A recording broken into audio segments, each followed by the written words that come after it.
قرآن کریم فرقان حمید میں بار بار یہی تاکید کی گئی، اقیموا الصلاۃ، نماز قائم کرو، نماز قائم کرو۔ نماز انبیاء علیہ السلام کا طریقہ ہے۔ نماز معرفت الہی کی روشنی ہے۔ نماز ایمان کی اصل بنیاد ہے۔ نماز دعا اور اعمال کے قبول ہونے کا ذریعہ ہے۔ نماز رزق کی برکت ہے۔ نماز بدن کی راحت ہے۔ نماز دشمنوں کے لیے آلہ جنگ ہے۔ نماز شیطان کی نفرت کا سبب ہے۔ نماز رب کریم کے سامنے سفارشی ہے۔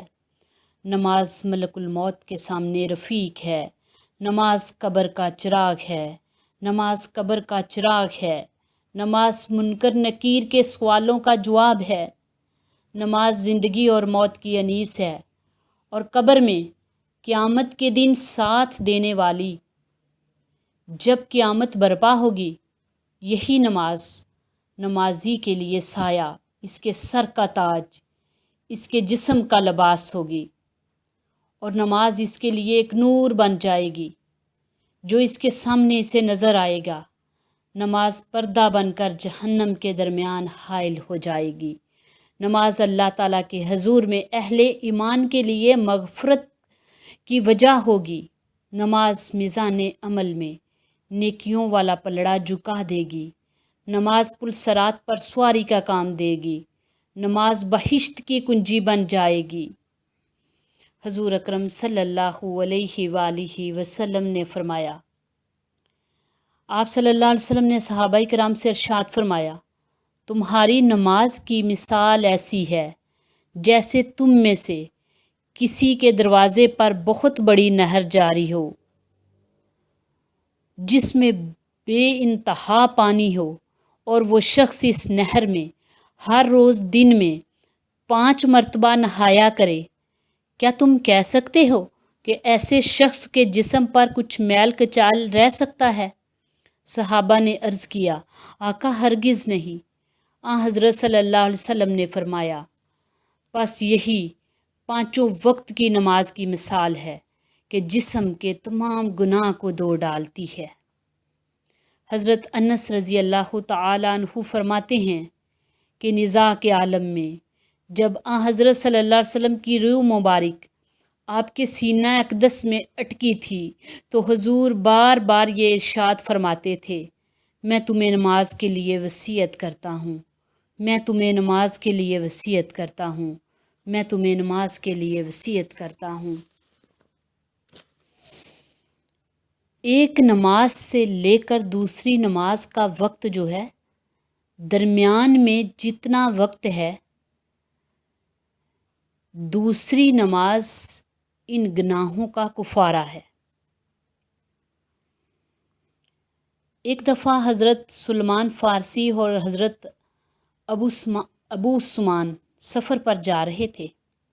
پت جھڑ کا موسم تھا، درختوں کے پتے زرد ہو گئے تھے، تو حضرت سلمان فارسی نے شاخ پکڑی اور اسے جھٹکا دیا، سارے پتے گر گئے۔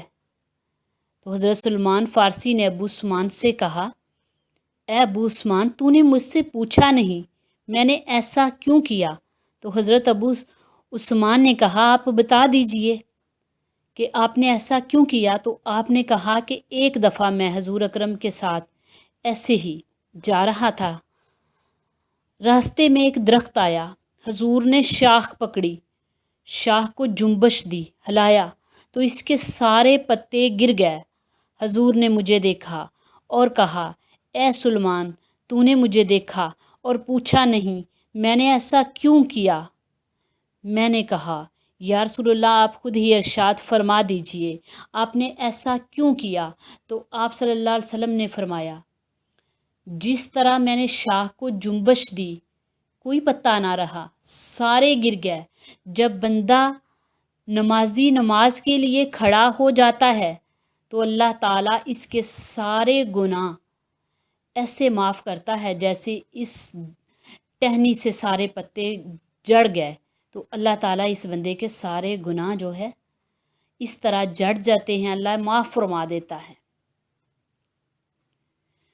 سامعین محترم، جب آگ سامنے جل رہی ہو اور بچہ آگ کی طرف جا رہا ہو تو ماں جو اپنی بچے سے بہت زیادہ محبت رکھتی ہے، 100 دفعہ بھی اسے منع کرنا پڑے تو وہ 100 دفعہ بچے سے کہے گی کہ ادھر نہ جانا، اس طرف نہ جانا، آگے جاؤ گے آگ جل رہی ہے، ہاتھ جل جائیں گے۔ وہ ماں اپنی محبت کے سبب جو اللہ تعالیٰ نے اس کے دل میں ڈال دی ہے، بچے کو 100 دفعہ اس طرف جانے سے منع کرے گی۔ اللہ تعالیٰ نے 750 مرتبہ کہا کہ نماز پڑھو۔ اللہ تو ماں سے بھی زیادہ پیار کرتا ہے بندے سے۔